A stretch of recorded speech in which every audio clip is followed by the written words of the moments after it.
How many of you were absent in the last presentation? So, two. So, I hope that you have listened to it in YouTube, and if not, then you can ask me later if something seems disconnected. Okay, so the last talk was on 4 levels of existence, and continuing on that, this talk will be mainly on properties of soul. So just a quick recap, we started in the last talk with the question, who am I? That everybody seems to have in his or her mind. And then we discussed about 4 answers to it, that there are 4 levels of existence in every living being. The gross body, which is made up of 5 senses, then the mind, then intelligence, and the soul as the last level. And then I also gave an analogy with the chariot, okay? How soul is supposed to play the role of the passenger, and intelligence is supposed to play the role of the chariot driver who will work under the supervision of the passenger, and mind is supposed to play the role of the ropes that is supposed to work under intelligence, and at the last level mind is supposed to control the senses, but in reality often it is the other way around. Okay, so that's what we discussed. So, and also we discussed some evidence of the existence of soul through some phenomena of reincarnation, and you can look it up in the previous lecture. So today, so reincarnation is one property you can think of. So today just I will elaborate on that further, and I will draw reference from Vedic literature. So before going into that, why I am counting on Vedic literature, I would like to talk about some connection between Vedic literature and science. Okay?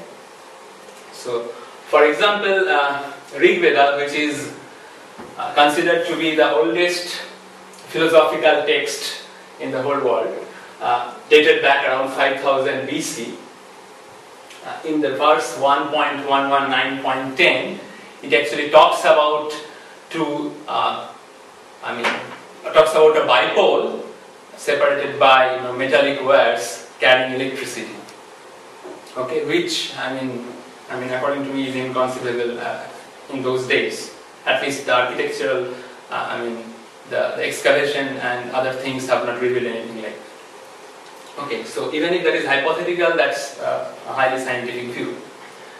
And also, for example, in Yajur Veda, which is also contemporary to Rig Veda, we have the laws of gravitation and solar system, which talks about the laws of attraction, and it says that the laws of attraction is the cause why the planets move into different orbits. Then around 500 BC, there is a book by Vaisheshik Sutra, which is written by Kanad. Many of you may know his name. He actually talks about atomic structure. A long back, Rutherford model or Bohr model was invented, and talks about fundamental particles which are indivisible in nature, which is made up of nucleus and different orbits and stuff like that. So maybe they had electron microscope or advanced instruments, I don't know. And what is most surprising to me is that in this text, Srimad Bhagavatam, which is dated back around 3228 BC, it gives in one chapter. So this book has 18 parts. In the third part, 31st chapter, the whole chapter is devoted to embryology. So the day-by-day description of how after fertilization, the embryo grows into a full-grown baby. So what happens after first week, after second week, after third week, after 1 month. Detailed description, verse by verse, and surprisingly that match exactly with the present day ultrasonographic records. And there are many recent papers on that published in medical journals. I can give you some references later if you are interested. So this is really surprising. So they might have the technology or the knowledge somehow. And when these texts, so these are all Vedic texts, actually talk something about soul and properties of soul. So it gives me confidence that because the other facts which are true and which are verifiable today, so the facts about soul also may be true, because at least some facts like reincarnation and stuffs are verifiable or partially verifiable, okay, as we discussed in the last talk. Okay.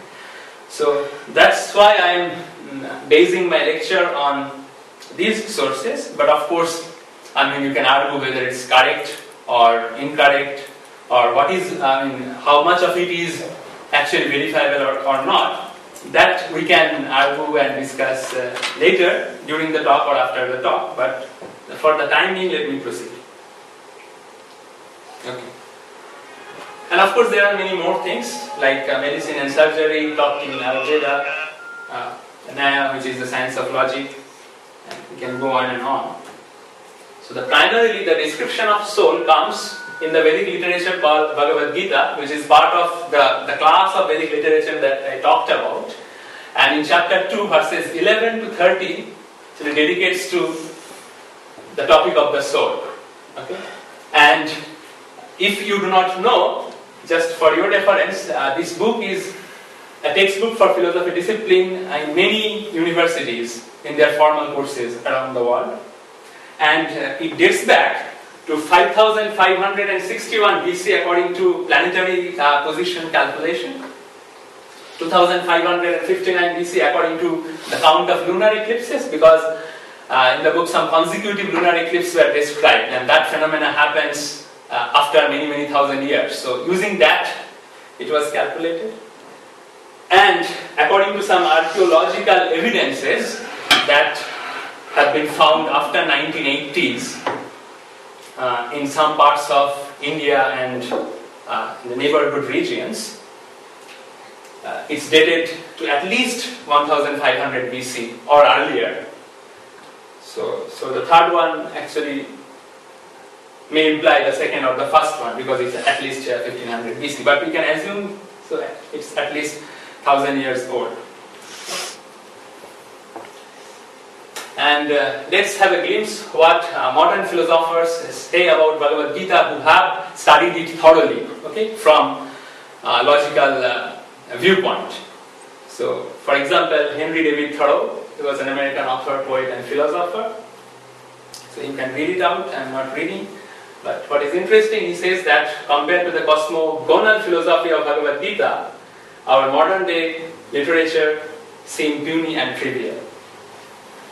So, I mean, there are many, I have just picked up 4, so I will not bore you for long. Then Dr. Schweitzer, who was a German missionary surgeon, later got Nobel Prize in Peace. He says that it has a profound influence on the spirit of mankind by its devotion to God. I mean, you can think of God as anything, as an energy or anything. So it's nothing religious, which is manifested by actions. Then Hermann Hesse, he is a very popular writer, and he also got Nobel Prize for Literature in 1946. He says the marvel of Bhagavad Gita is its truly beautiful revelation of life's wisdom, which enables philosophy to blossom into religion. Okay. Again, I mean, religion may have many different meanings to you, but according to the Latin etymology, re means again, and legion comes from the term ligare. Ligare means to connect. So the word ligament, ligament which connect muscles, that is actually derived from the word ligare. So ligare derives ligament. So ligare or religion means to reconnect. That means you have lost connection with something and you are reconnecting with something. So it may be reconnecting with knowledge, reconnecting with the energy in the universe or whatever. So that's the broadest sense here.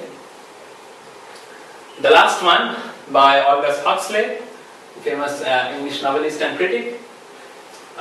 He says he uses the word perennial philosophy, which is ever revealed, and hence its enduring value is subject not only to India but to all humanity. Okay. So I am just taking up 4 quotes, and there are many. So according to Bhagavad Gita, as I said, the verses 11 to 30 talked about the description of the soul, and some part of it I already discussed the other day, backed up by some other evidences.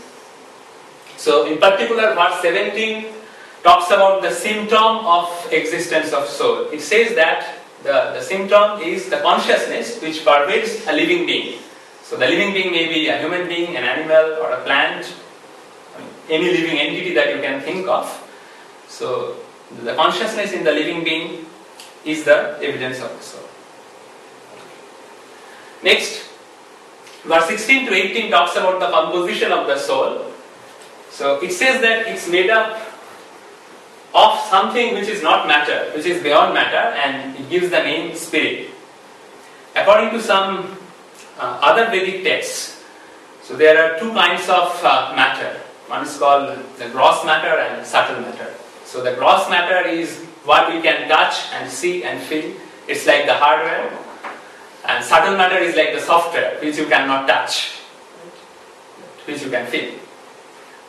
So the gross matter is any chemical or any physical materials that you can think of, and our physical body is made up of that: carbon, hydrogen, nitrogen atoms, and etc.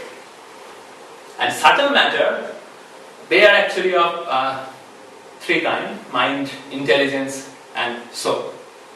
So if you try to imagine that, how does soul look like, or how does soul feel like to touch, then it's difficult to imagine, because just think of how does a software look like, or how does it feel like to touch a software, right? You cannot explain, but you know it exists.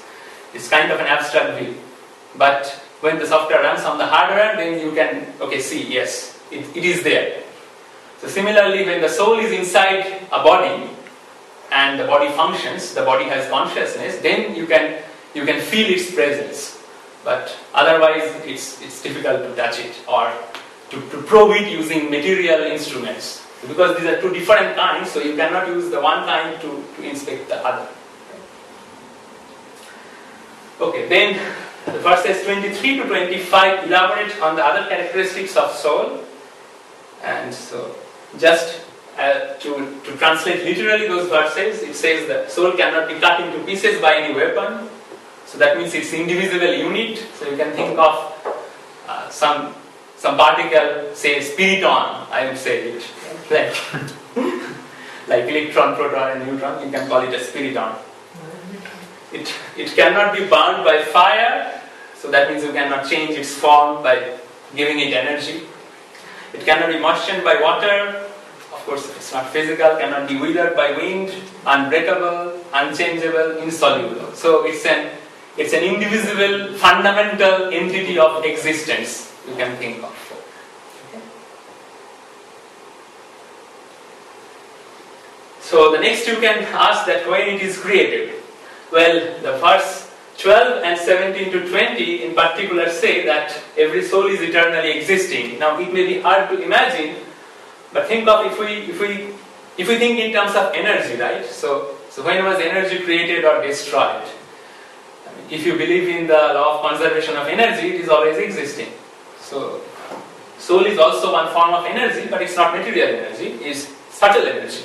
It's not raw substance, it's subtle substance. So in that sense, it may be possible for something like soul to be eternally existing. So it does not contradict with our scientific knowledge. And what happens after death? So it explains in particular verse 13 that as the same soul passes from boyhood or girlhood to youth age, and to full grown man or women, and to old age, it's the same soul. Similarly, at the time of death, the same soul passes from one body into another. Now, to understand this analogy, you can think about yourself. So, for example, when you were a kid, right, your cells were different in your body, and now, 90% of you have changed. Right? But still, you identify yourself with the same person. So, you have the same sense of identity, that what you were, you are the same person.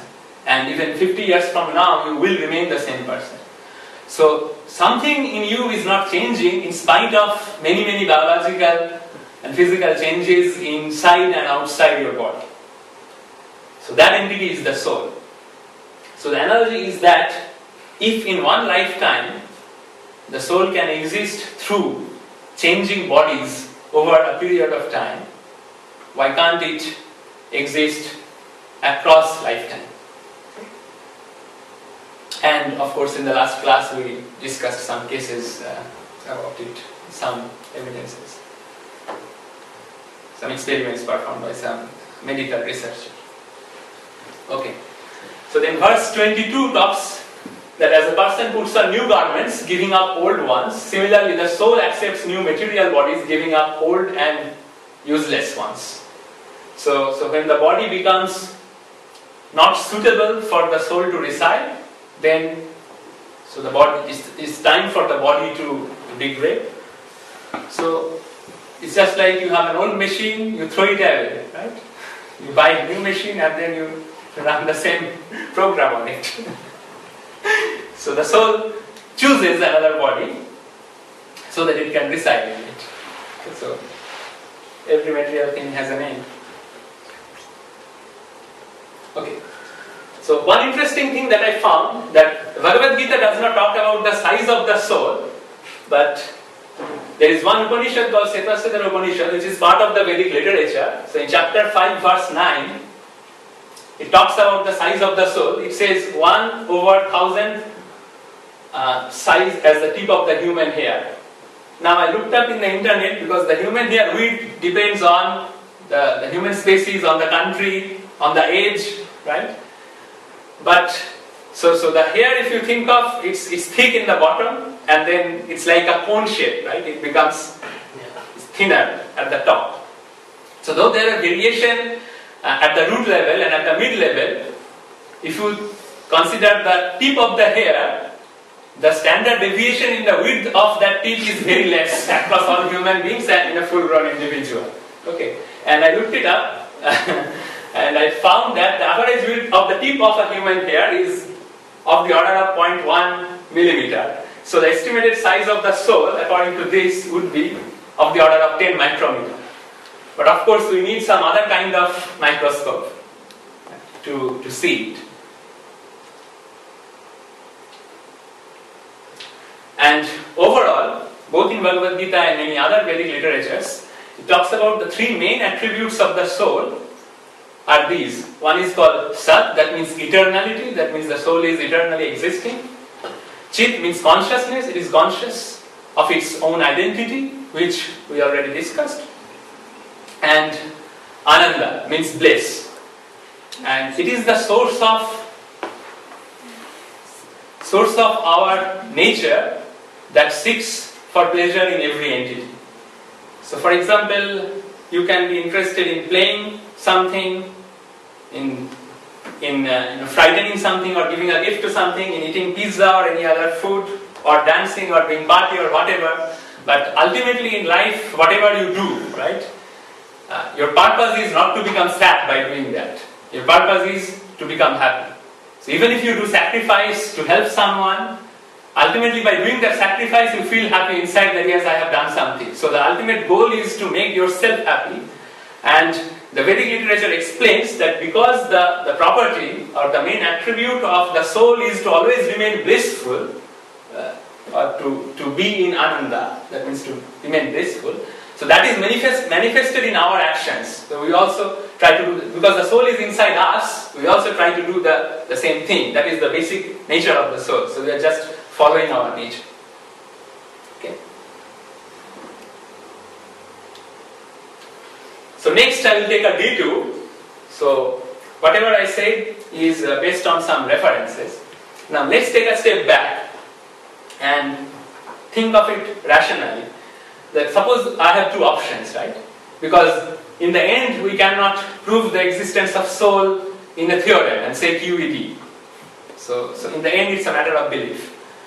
So let's think about the advantage and disadvantage of what's believing in soul. So I will not talk about the disadvantage. You can try to find and then discuss with me later and try to find out. But I found some advantages. So for example, there is no gender bias because the Vedic texts say that the soul does not have any gender. The soul, when it enters a male body, so it identifies itself with a male. When it enters a female body, identifies itself with a female. So in this life you are a male, in the next life you can become a female. And not only that, you may become a female tiger, you may not become a female human, right? So it goes across species. Okay, then there is no caste problem. So in many countries, you will see that there are division of social structure based on the high status or the high part of the society and the low status, and then the people hate each other, and so those problems will be gone because it's all are temporary, right? So if you are boasting of your lineage that okay, I am born in that family, well, in the next life it can be turned around. And also, I mentioned no humiliation or exploitation of other individual, and it can be extended beyond borders of nations. So for example, when two nations fight with each other, say nation A is fighting with nation B and trying to prove that okay, you are wrong, we are correct.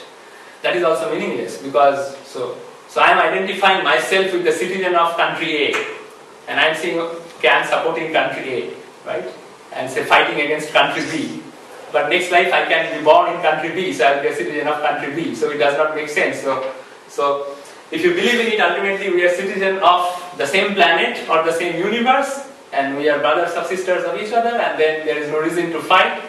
There should be peace and harmony in everything. Okay. And taking a step in another direction, if you take a non-believer's approach, my suggestion is that you can consider it as a model, because ultimately what we do in, say, in science is we build up model.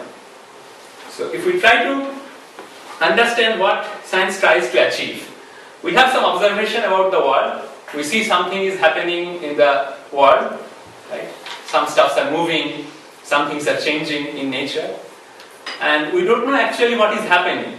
We try to formalize it in terms of some formulas, we try to create a model. And there may exist different models. So model 1, model 2, model 3.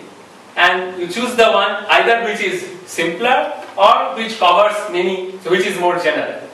So for example, I can give you the analogy of mechanics. Right? So there was Newtonian mechanics, where given any initial velocity and say the acceleration, you could calculate the final velocity, or you could calculate the final position of the particle, right? And you could do many other things. So then came the relativistic mechanics, which actually covers the Newtonian mechanics, right? But when you approximate, so when you see gross bodies, it follows both the laws perfectly. But when you go into say subatomic level, then the things may change. You may need finer description. And now, for example, there is something called quantum mechanics, right? So it is also based on some postulates, and assuming those postulates are true, you are explaining some observations in the nature, but you don't know whether your laws or your explanations are correct one. They just happen to fit, and there is no inconsistency between one explanation and another explanation. So I would